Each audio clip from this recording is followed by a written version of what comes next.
Hello and welcome to Breakfast for Pancakes. I am your host, PK Sullivan.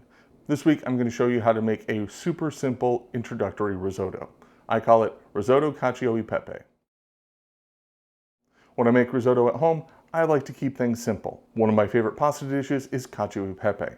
It's cheese and pepper.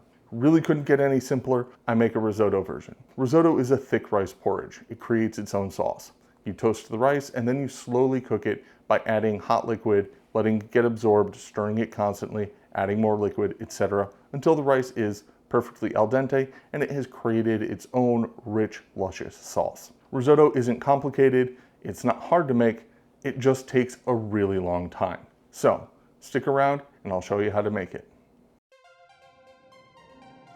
Ingredients: 1 liter of chicken stock, several saffron threads, 30 mils of olive oil, 60 mils of minced shallots, kosher salt, 220 grams arborio rice, 120 mils of dry white wine, 70 grams of grated Parmesan, fresh ground black pepper, 45 mils of butter, and the zest of a lemon. Add your stock and saffron threads to a medium saucepan. Set over medium heat and bring it to a simmer. Meanwhile, set your Dutch oven over medium heat and add the olive oil. Once the oil is shimmering, add the shallots and a pinch of salt. Cook the shallots until they are just softened but not browned. Stir them frequently. Now stir the rice into the shallots. We're going to toast the rice, coating the grains in oil so they don't clump together as they cook in the liquid. Stir constantly until the grains are translucent around the edges. It should take about 5 minutes. The pot of stock should be coming up to a boil about this time. Watch your heat there to make sure it doesn't boil. 5 strands of saffron may not seem like much, but it's enough to flavor the whole dish. If we crush the strands first, they dye the risotto a beautiful sunflower yellow. It's hard to describe the taste of saffron because it's unique. It's a savory floral taste that reminds me of a field of heather.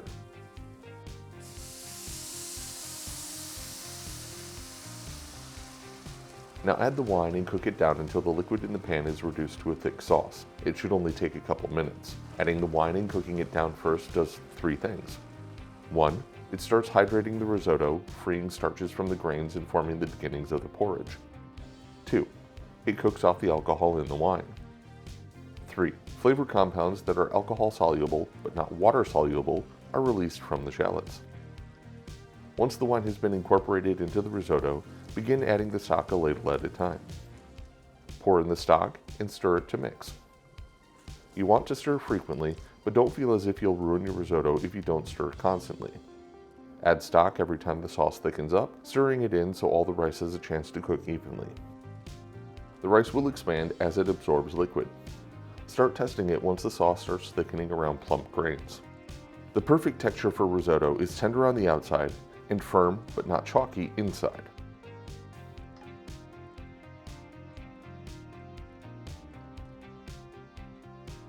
As soon as it loses the chalky center, it's time to take it off the heat and finish the dish. Stir in the Parmesan.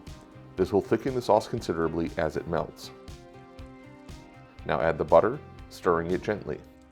The butter will loosen the sauce back up and add a glossy sheen. Take note of your risotto's consistency. It should flow as you move your spoon through it, but the sauce shouldn't weep or pool. If it's too thick, make further adjustments with stock. Just a tablespoon at a time. Now add black pepper to taste, keeping in mind that the dish is literally named cheese and pepper.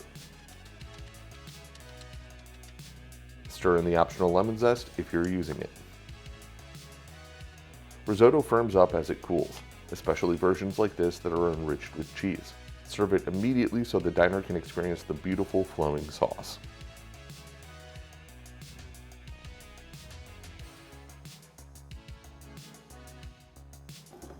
The flavors are great. The indescribable essence of saffron is up front, followed by the rich, nutty, fruity flavor of the Parmesan and the floral kick of heat from the black pepper. I love this risotto. So there you go. Risotto Cacio e Pepe. It's incredibly simple, straightforward, it just takes a while. I feel that risotto is a staple in fine dining restaurants these days. not because it's difficult or sort of a challenge to make, but it's difficult to find the time to make it. Making risotto at home, it can take 45 minutes to an hour depending on your rice, your heat, the liquid, etc. When people get home and they're just looking to eat as simply and quickly as possible, not everybody wants to make it at home. I will say that making risotto in an Instant Pot takes about 10% of the effort. It's just not quite as good as doing it on the stovetop. Thank you for watching. I'm PK Sullivan. This is Breakfast for Pancakes. Check out my Patreon in the links down below. We have a lot of great stuff for the members, including early access and patron exclusive videos coming soon. I'll see you next time.